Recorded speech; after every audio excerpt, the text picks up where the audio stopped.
Welcome student, मैं हूं Tande sir. और स्टूडेंट आज के वीडियो में हम पढ़ेंगे किरचॉफ का नियम। तो किरचॉफ का नियम पढ़ेंगे स्टूडेंट। इसके पहले हमने पढ़ा था ओम के नियम, और ओम के नियम का कुछ न्यूमेरिकल क्वेश्चन भी हमने करवाया था स्टूडेंट। तो सभी वीडियो को स्टेप बाय स्टेप देखना बहुत ज़रूरी है। और मैं सभी स्टूडेंट से कहना चाहूँगा कि आप एक अपना पर्सनल शॉर्ट नोट बनाइए इलेक्ट्रिकल का, और जितनी इलेक्ट्रिकल थ्योरी की शॉर्ट नोट है उस शॉर्ट नोट में आप जितना मैं पढ़ाता हूँ उसे आप नोट करते जाइए। शॉर्ट नोट का मतलब ये होता है कि आपको एग्ज़ाम के पहले रिवीजन के लिए काम आ जाए और उसमें वही मुख्य तथ्य लिखे रहे जो आपके काम में है। तो शॉर्ट नोट हम सभी स्टूडेंट से मैं आग्रह करूँगा कि बनाएं। तो आइए चलो हम आज के वीडियो में स्टार्ट करते हैं किरचॉफ का नियम। तो किरचॉफ के नियम को देखेंगे स्टूडेंट। किरचॉफ के नियम में क्या था? किरचॉफ का जो नियम है मुख्यतः ये वैज्ञानिक का नाम था किरचॉफ, ठीक है। वैज्ञानिक का नाम क्या है स्टूडेंट? किरचॉफ। और ये जो किरचॉफ है इस वैज्ञानिक का नाम किरचॉफ, इसको किरचॉफ्स लॉ भी कहा जाता है स्टूडेंट। और ये जो वैज्ञानिक हैं ये वैज्ञानिक रूस के रहने वाले अर्थात रशियन वैज्ञानिक थे। ये वैज्ञानिक रशियन वैज्ञानिक थे स्टूडेंट। और इन्होंने कुछ नियम दिए थे। ये नियम मोस्ट इम्पॉर्टेंट है क्योंकि यदि आपको इलेक्ट्रिकल समझना है तो इन नियम के बारे में आपको पता रहना चाहिए। क्योंकि इनका जो नियम था स्टूडेंट, ये नियम इन्होंने दो नियम दिए थे। एक केसीएल का नियम दिए थे और दूसरा केवीएल का नियम दिए थे स्टूडेंट। तो केसीएल का जो नियम है स्टूडेंट वो है विद्युत धारा का नियम, और केवीएल का जो नियम है ये विद्युत वोल्टेज का नियम है। तो विद्युत धारा का नियम और विद्युत वोल्टेज का नियम, तो इन्होंने धारा नियम और वोल्टेज नियम, जिसे हम केसीएल या केवीएल कहते हैं। अब इसने जो नियम दिए स्टूडेंट, ये नियम बड़े डिफरेंट टाइप के नियम थे, और इन नियम के सहायता से ही इलेक्ट्रिकल में बहुत सारा रिवॉल्यूशन आया। क्योंकि ये जो नियम है, इन नियम के द्वारा ही किसी सर्किट में करंट फ्लो कैसे होगी, आने वाली करंट कैसे होगी, जाने वाली करंट कैसे होगी, उनका क्या डायरेक्शन होगा, कब जीरो होगी, कब अधिकतम, कब न्यूनतम होगी, ये नियम को इन्होंने किरचॉफ ने स्टूडेंट दिया। तो आइए हम फर्स्ट नियम देखते हैं स्टूडेंट। और फर्स्ट नियम कहता है, प्रथम नियम क्या है स्टूडेंट? केसीएल का नियम। और प्रथम नियम ये कहता है कि ये जो जंक्शन है, ठीक है, तो प्रथम नियम में दिया है केसीएल अर्थात किरचॉफ करंट लॉ, जिसे किरचॉफ करंट लॉ इसे कहते हैं Kirchhoff current law, Kirchhoff current law. इसे केसीएल मतलब किरचॉफ करंट लॉ भी कहते हैं स्टूडेंट। दूसरा इसका जो नाम है ये फर्स्ट नाम हो गया। सेकेंड नेम है इसका जंक्शन लॉ। क्या नाम है स्टूडेंट? Junction law. इसे जंक्शन लॉ भी कहते हैं, ठीक है स्टूडेंट। तो इसे आप जंक्शन लॉ भी कह सकते हैं। थर्ड है इसका जो नाम है, ये थर्ड नेम है student node law. Node law, तो नोड लॉ या नियम कह सकते हैं स्टूडेंट इसे हम। नोड नियम या जंक्शन नियम या किरचॉफ करंट का नियम या केसीएल नियम, इसे तीन नाम से जाना जाता है मुख्य तौर पर स्टूडेंट। अब ये जो है रशियन वैज्ञानिक किरचॉफ ने जो प्रथम नियम दिया स्टूडेंट, इस नियम को देखेंगे तो इस नियम में इन्होंने ये कहा कि किसी खुले परिपथ में, किसमें? खुले अर्थात ओपन परिपथ में, खुले परिपथ में या किसी विद्युत परिपथ में, या किसी विद्युत परिपथ के किसी भी संधि पर अर्थात नोड पर मिलने वाली समस्त धाराओं का, मतलब जो टोटल करंट होगी, समस्त धाराओं का या टोटल करंट का बीजगणितीय योग क्या होगा? शून्य होगा। बीजगणितीय योग शून्य होगा। इन्होंने कहा कि इसका जो बीजगणितीय योग होगा स्टूडेंट, किसी भी संधि पर या किसी नोड पर यदि मिलेगा तो उसका बीजगणितीय योग क्या होगा? शून्य होगा। आइए हम इसका स्पेसिफिकेशन डायग्राम के तौर पर समझते हैं, क्योंकि किसी खुले परिपथ या किसी विद्युत परिपथ की बात की गई है स्टूडेंट। तो ये कोई खुला परिपथ या कोई विद्युत परिपथ है। इसमें बोला गया है कि किसी भी नोड पर मिलने वाली समस्त धाराओं का बीजगणितीय योग शून्य होता है। तो ये जो नोड है स्टूडेंट, इस नोड पर मिलने वाली समस्त धाराओं का मतलब कि आने वाली धारा और जाने वाली धारा, तो ये स्टूडेंट ये हो गई यहाँ से आने वाली धारा, तो ये क्या हो जाएगी? पॉजिटिव। ये भी आने वाली धारा हो गई तो ये पॉजिटिव हो जाएगी, और ये भी आने वाली धारा तो ये भी पॉजिटिव हो जाएगी, ये भी आने वाली धारा तो ये भी पॉजिटिव हो जाएगी स्टूडेंट। परंतु ये जाने वाली धारा है तो ये क्या हो जाएगी, निगेटिव हो जाएगी। ये जाने वाली धारा है तो ये क्या हो जाएगी स्टूडेंट, निगेटिव हो जाएगी। तो इसने कहा है कि किसी खुले परिपथ में या किसी विद्युत परिपथ के किसी भी संधि पर या किसी नोड पर मिलने वाली समस्त धाराओं का बीजगणितीय योग क्या हो जाएगा, शून्य हो जाएगा। अर्थात यहाँ पर जब समस्त धाराएं मिलेगी तो यहाँ पर जो समस्त धाराएं मिलेगी स्टूडेंट, तो समस्त धाराओं का बीजगणितीय योग क्या हो जाएगा, 0 हो जाएगा। मतलब टोटल करंट का जो बीजगणितीय योग होगा, बीजगणितीय योग ये क्या होगा, 0 होगा स्टूडेंट। तो यहां पर बीजगणितीय योग क्या हो जाएगा स्टूडेंट, 0 हो जाएगा। ये प्रथम नियम कहता है, किरचॉफ का प्रथम नियम, जिसे केसीएल या जंक्शन नियम या नोड नियम भी कहते हैं। तो दूसरी बात इसमें क्या है कि ये जो नियम है इसको बिंदु नियम भी कहते हैं, क्योंकि ये पॉइंट है तो इसको क्या कहते हैं, बिंदु नियम भी कहा जाता है स्टूडेंट। क्या कहते हैं, बिंदु नियम। तो इसे बिंदु नियम भी कहते हैं। तो समस्त आने वाली धारा और जाने वाली धारा का बीजगणितीय योग क्या हो जाएगा, 0 हो जाएगा। अर्थात इसका मतलब यही हुआ कि जो आने वाली धारा है और जाने वाली धारा जिस पॉइंट पर मिलेंगे, जिस नोड पर मिलेंगे, उसका बीजगणितीय योग 0 होगा। उसके बाद यहां कहा गया है कि यह नियम क्या है, किसका संरक्षण सिद्धांत पर आधारित है। तो ये जो नियम है किरचॉफ करंट का नियम, अर्थात कि केसीएल वाला नियम, ये आवेश या धारा के संरक्षण के सिद्धांत पर आधारित है। किसके, आवेश या धारा के। मतलब ये हो जाएगा चार्ज और ये हो जाएगा करंट। तो करंट और चार्ज के सिद्धांत पर आधारित होता है। तो ये इसके करंट और चार्ज की, अर्थात कि आवेश और धारा के संरक्षण के सिद्धांत पर आधारित है। कौन सा नियम, केसीएल नियम। तो किरचॉफ करंट लॉ नियम क्या कहता है स्टूडेंट, कि समस्त आने वाली धारा और जाने वाली धाराओं का बीजगणितीय योग क्या होता है, 0 होता है। और दूसरे शब्दों में क्या कहता है कि किसी भी खुले परिपथ में या किसी भी वैद्युतिक सर्किट में किसी भी नोड पर, मतलब कि ये संधि पर, ये एक संधि है। क्या है स्टूडेंट, ये एक संधि है। और इस संधि पर मिलने वाली समस्त धाराओं का टोटल करंट का जो बीजगणितीय योग क्या होगा स्टूडेंट, वो 0 होगा, अर्थात 0 होगा। तो हम इसे दूसरे शब्दों में ऐसा भी लिख सकते हैं। देखिए जो IA है, अब IA को कैसा लिखेंगे, ये देखो, ये प्लस है तो IA plus IB plus IC plus IB plus ID plus IF। अब देखो माइनस में कौन कौन सी है, माइनस, ठीक है, IC है कि नहीं, IC है। उसके बाद और माइनस में कौन है, ID। तो ये जो धारा है ये अलग हो गई और ये धारा अलग हो गई।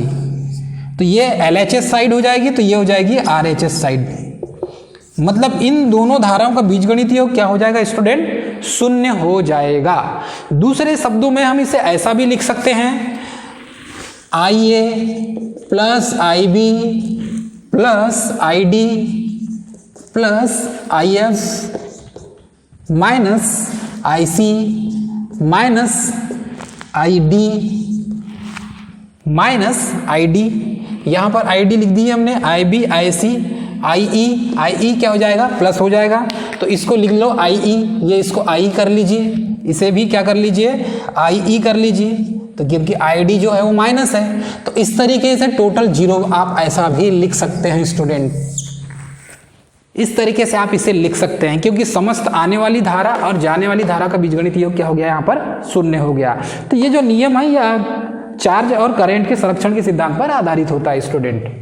तो इस तरीके से हम किरचॉफ का प्रथम नियम समझ सकते हैं। और किरचॉफ का प्रथम नियम समझने का सबसे सिंपल तरीका है, ये जो आपको मैंने डायग्राम बताया, इस डायग्राम के रूप में, ये जो सर्किट डायग्राम है, इस सर्किट डायग्राम के रूप में आप इसे समझ सकते हैं, क्योंकि इसे बिंदु नियम भी कहा जाता है। और जब इसे सॉल्व करोगे तो जहाँ जहाँ, जैसे कि ये IB का मान यदि 5 दे दिया है तो ये पॉजिटिव में हो जाएगा, ठीक है। IA का मान यदि -6 प्लस 6 दे दिया तो ये प्लस में हो जाएगा। IF का मान यदि, या ID का मान दिया ये माइनस में है, क्योंकि ये जाने वाली धारा है तो वो माइनस में होती है स्टूडेंट। तो इस तरीके से आप इसका न्यूमेरिकल क्वेश्चन भी सॉल्व कर सकते हैं। तो आइए स्टूडेंट हम इसका न्यूमेरिकल क्वेश्चन देखते हैं। तो न्यूमेरिकल क्वेश्चन देखेंगे पहले तो हम। अब स्टूडेंट हम ये किरचॉफ का जो प्रथम नियम के अनुसार, ये फर्स्ट क्वेश्चन है स्टूडेंट। फर्स्ट क्वेश्चन में क्या दिया हुआ है, क्योंकि हम केसीएल जो है हमने पढ़ा अभी नियम, उसी नियम पर बेस्ड ये क्वेश्चन को सॉल्व करेंगे स्टूडेंट। तो इसमें दिया है, ये देखो, इसमें I3 का मान हमें ज्ञात करना है स्टूडेंट। बाकी ये सभी धाराओं का मान दिया हुआ है, ठीक है। इसका मान दिया 20 एम्पियर, इसका 30 एम्पियर, इसका 10 एम्पियर, इसका 12 एम्पियर, और ये I3 का मान ज्ञात करने बोला है। तो हम केसीएल मतलब किरचॉफ करंट लॉ में से उसके माध्यम से क्या करेंगे, I3 का मान ज्ञात करेंगे। तो हमें पता है समस्त आने वाली धारा और जाने वाली धारा का बीजगणितीय योग क्या होता है, शून्य होता है। तो हमें क्या पता है, ये जो केसीएल का जो नियम है, ये नियम क्या है स्टूडेंट, केसीएल का नियम समस्त आने वाली धारा तथा जाने वाली धारा का धाराओं का बीजगणितीय योग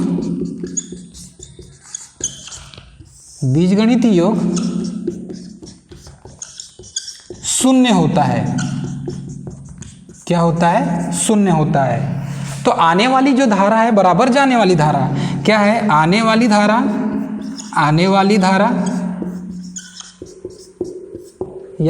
धारा या करंट बराबर जाने वाली धारा या करंट, ये दोनों क्या होंगे, आपस में बराबर होंगे, इक्वल होंगे स्टूडेंट। तो इसी फार्मूला का हम यूज़ कर रहे हैं स्टूडेंट। यहाँ पर आने वाली करंट और जाने वाली करंट दोनों बराबर होती है। तो ये है नोड, ठीक है, ये नोड वाला नियम कहलाता है स्टूडेंट।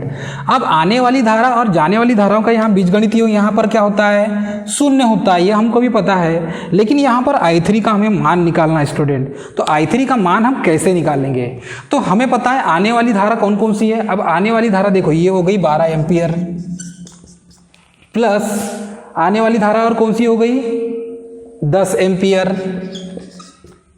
प्लस और कौन सी कोई आने वाली धारा I3 बराबर। अब जाने वाली धारा कौन कौन सी होगी स्टूडेंट, ये हो गई 30 एम्पियर,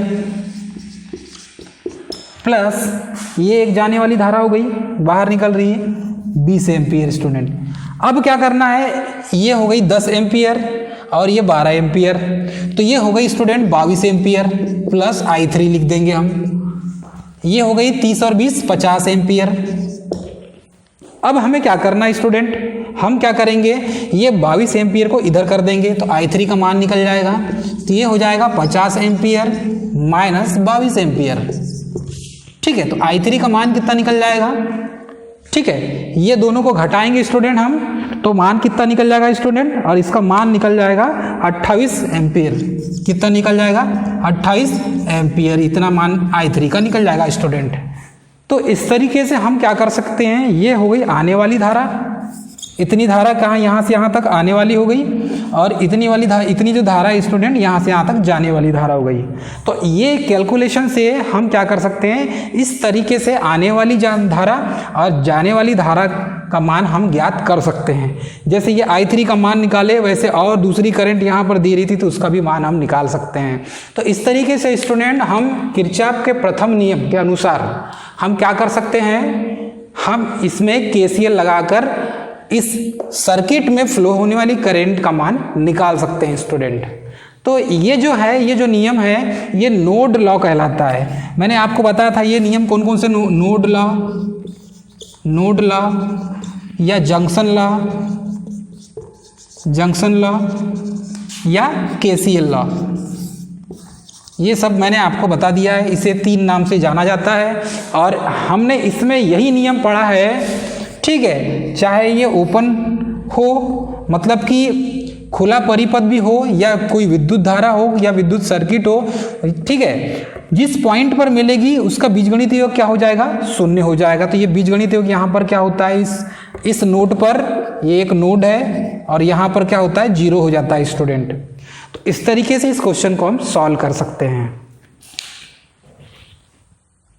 लेकिन मैंने एक पॉइंट बताया था स्टूडेंट, ये एक पॉइंट मैंने क्या बताया था कि ये जो जाने वाली धारा है ये क्या होती है, प्लस होती है। जाने वाली धारा क्या हो जाएगी, ये प्लस हो जाएगी, ये भी जाने वाली धारा क्या हो जाएगी, पॉजिटिव मतलब प्लस होगी, ये भी जाने वाली धारा क्या हो जाएगी, प्लस हो जाएगी। और यहाँ से बाहर निकलने वाली जो धारा है, ठीक है, मतलब कि आने वाली धारा क्या हो जाएगी, ठीक है, आने वाली धारा हो गई प्लस, और बाहर निकलने वाली जाने वाली धारा क्या हो जाएगी, ये हो जाएगी माइनस। ये धारा क्या हो जाएगी स्टूडेंट, माइनस। मतलब ये बाहर धारा क्या है, करंट क्या है, इस पॉइंट से कहाँ निकल रही है, बाहर की ओर निकल रही है, तो ये माइनस हो जाएगी, नेगेटिव करंट कहलाएगी, ये भी नेगेटिव, ये भी नेगेटिव। और अंदर की ओर आने वाली जो करंट है ये पॉजिटिव होगी, तो अंदर की ओर पॉजिटिव, अंदर की ओर ये हो जाएगी पॉजिटिव, और बाहर जाने वाली नेगेटिव।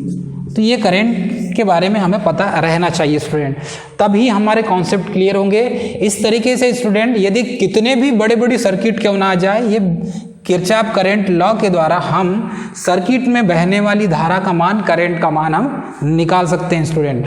तो अब मुझे उम्मीद है कि आपको किरचॉफ करंट लॉ मतलब KCL ये आपको समझ में आ गया होगा स्टूडेंट।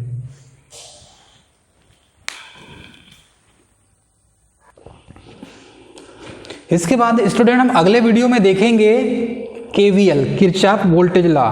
तो नेक्स्ट वीडियो में हम क्या देखेंगे स्टूडेंट, KVL, ठीक है, इसको मेश लॉ भी कहते हैं। तो ये देखेंगे हम अगले वीडियो में स्टूडेंट, KVL जैसे KCL देखे थे वैसे ही KVL भी देखेंगे स्टूडेंट हम। और सभी स्टूडेंट्स से मैं कहना चाहूँगा कि चैनल को लाइक, सब्सक्राइब और शेयर कर दीजिए, ताकि हम